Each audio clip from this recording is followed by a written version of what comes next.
Morning, comrades. I spent years in Southeast Asia, but when I landed in Colombo, that was my first time in South Asia, and it kicked off a 3-month trip to Sri Lanka, India, and Nepal. As I record this, I'm not in Colombo any longer, and you can probably tell by the lack of incessant beeping. I'm here in Kuala Lumpur at the KLCC Park, and this video is going to wrap up my Sri Lanka trip, so stick around. I flew to Colombo from Siem Reap via Bangkok after spending 3 weeks in Cambodia. I arrived in Colombo at the international airport in the evening, and when I drove to the hotel, I had a ride arranged. It was dark, so I really didn't get to see too much of the city until the next day. While I was there, I spent about 5 weeks total. Most of the time I was in Colombo, but other times I stayed in Ella, a small resort town in the mountains, and in Kandy, a very famous town also right in the center of Sri Lanka. And on the map here you can see the places that I stayed there. I stayed at mostly 3-star hotels. I'm not a big tourist, so to speak, so I don't really travel on a budget, but I also don't waste a lot of money on hotel lodging either.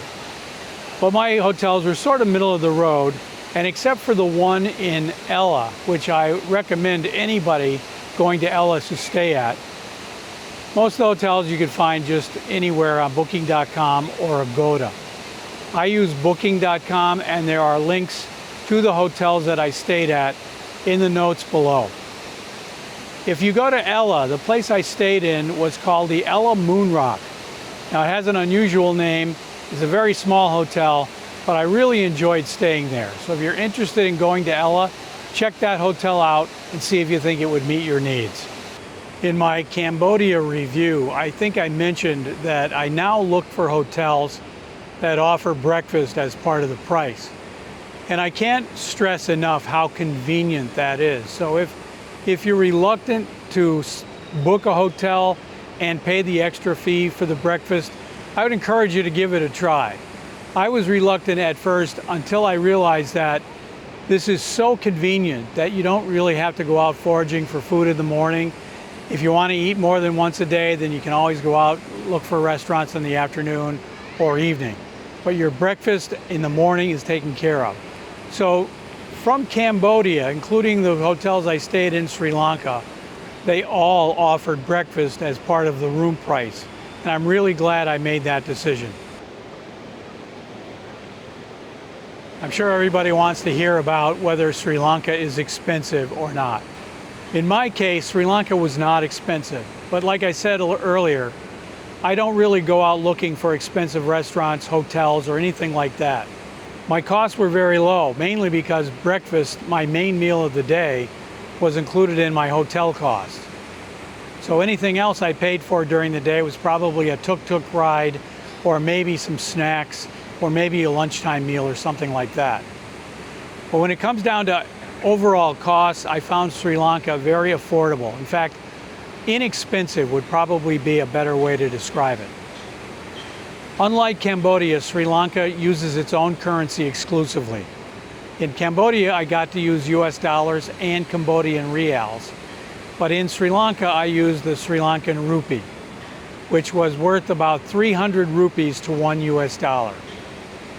So to get some walking around money, I changed 100 US dollars into Sri Lankan rupees at the airport before I went to my hotel. When you get some dollars or rupees in your pocket, that gives you money to tip taxi drivers and people at the hotel that almost insist on carrying your bag. Normally I try to talk them out of it, but sometimes they do it anyway, and sometimes they do it without you even noticing it. So it's always good to have a few rupees in your pocket as tips. So change money at the airport, either at a money exchange desk or at an ATM. Also related to money are credit cards. In Sri Lanka, MasterCard and Visa are the two cards that I found that were most widely accepted. There's also other Asian type payment systems like Union Pay, Alipay, and a few of the payment services that use QR codes. I've never used a QR code to pay for anything, and I don't really understand how they work, but they're quite common in Asia and South Asia. As far as Amex goes, I think I'm going to have to rethink my credit card strategy. In both Cambodia and Sri Lanka, I was unable to use my Amex card as often as I would have liked to. Luckily, the hotels I stayed at mostly used Amex and other kinds of cards also, but I was also forced to pay with a Chase card, a Visa card. So I think when I get back to Carbondale at the end of the year, I'm going to have to rethink my credit card point accumulation strategy because it just isn't working with American Express.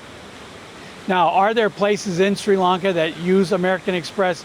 Yes, I'm sure there are, but they're more high-end places. There are plenty of hotels that I could have stayed in where I could have paid a lot more money, and I'm sure they would have taken my American Express card. But the places I stayed in did not take American Express. Getting around Sri Lanka, it was pretty easy. In Colombo, well, in all the cities that I was in, Colombo, Kandy, and Ella, there was no shortage of tuk-tuks that would take you anywhere you want to go. Those are those little vehicles that have, it's like a motorized tricycle. They're very cheap. The drivers will beg you to take a ride from them, and they'll take you anywhere within town. They're not very comfortable. A lot of people think that a tuk-tuk is a nice way to see the city, but once you get in one, you realize that you really can't see very well outside the tuk-tuk vehicle itself. The roof comes down and cuts off your view of anything overhead, and what you're doing is looking directly to the sides and in front. So your view from a tuk-tuk is somewhat more limited than you might imagine. Getting from one city to the next, of course, I used trains. There are buses available, but the train system schedule was far easier to understand and much more straightforward as to how you paid for it. To get a train ticket in Sri Lanka, you can either go to the train station and buy it directly from the counter, or you can go online and buy it there. I always chose the online method because websites were mostly in English and I understood better what I was actually buying. If you buy the train ticket at the station itself, you're going to take a chance on dealing with someone who may not speak English as well as you do, and you might not have an easy time of getting the ticket that you want. The first train I took was from Colombo to Ella, and with a stop in Kandy. The other train I took, well, I had two trains. One was from Ella back to Kandy after about a week in Ella, and that was the famous blue train. There's a video about that, and you can check that out up on the top of the screen. And then the final train I took was from Kandy back to Colombo. If you're looking for an interesting train trip, you've probably heard of Sri Lanka's famous blue train. I rode it between Ella and Kandy. And if you get a good weather day, the views are spectacular. I rode the train at the end of monsoon season, so it was kind of cloudy all the time when I was in Sri Lanka. Although in my blue train trip, I did have some nice bits of sunshine here and there. You're passing through the mountains, many small mountain towns, and tea, and I think coffee plantations also. I'm not sure about the coffee. You can look that up. But I know Sri Lanka is famous for tea. The other thing about train travel is a lot of people have this romantic view that everything looks great from inside a train. But unless you know what's coming up in terms of scenery, you don't really know what to look for, because a lot of the times you're rolling through jungle and there isn't that much to see except trees right outside the window. Regardless of whether I got good scenery or not, though, I enjoy traveling by train. And I found the Sri Lankan trains comfortable. They weren't quiet, they were noisy, and they were slow, and the ride was not smooth. But in a way to get from one town to another in the island country, I really enjoyed them. There's no restaurant car per se in a Sri Lankan train, but they do have vendors that go through occasionally selling drinks like tea and coffee, but also sandwiches and snacks. So you're not going to go hungry. And the longest ride that I had on a train was 9 hours. It was from Colombo to Kandy and then Kandy to Ella. I did that all in one day. So they're not terribly long rides. You're not spending a night on a train, and they are fairly comfortable. So if you're thinking of taking a train in Sri Lanka, my advice is to go for it. Did I need a visa for Sri Lanka? As a US citizen, I did. My visa was good for 60 days, and I bought it online.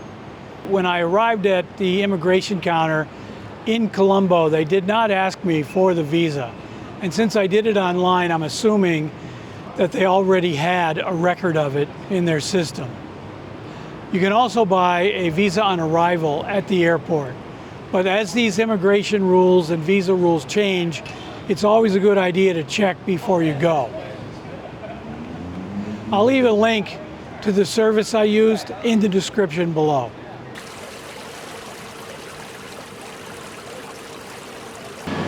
If I were going to go again,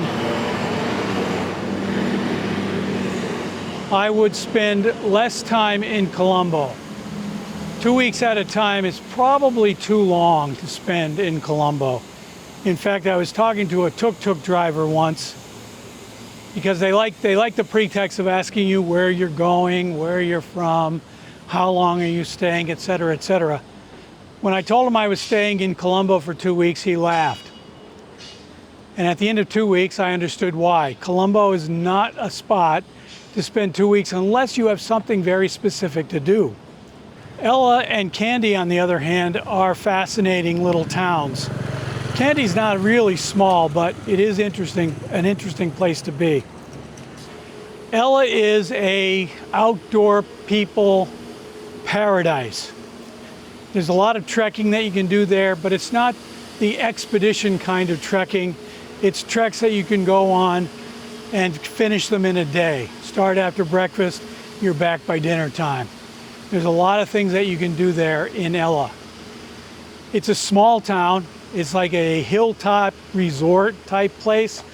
There's not a lot of luxury stays there. Probably not a lot of expensive restaurants, but to be honest with you, I didn't really look. You know, one thing about Kuala Lumpur is I've been here long enough, I know where all the shortcuts are. So you're probably wondering where all the fancy scenery went. Well, I'm taking a shortcut through a cemetery and a road that nobody knows about. Anyhow, that's my take on Sri Lanka. Will I be going back? If I do go back, I'll go to Ella and maybe Kandy, and probably use Colombo to buy a train ticket or something, but certainly not staying in Colombo for any length of time. Thanks for watching. I'll see you in the next one.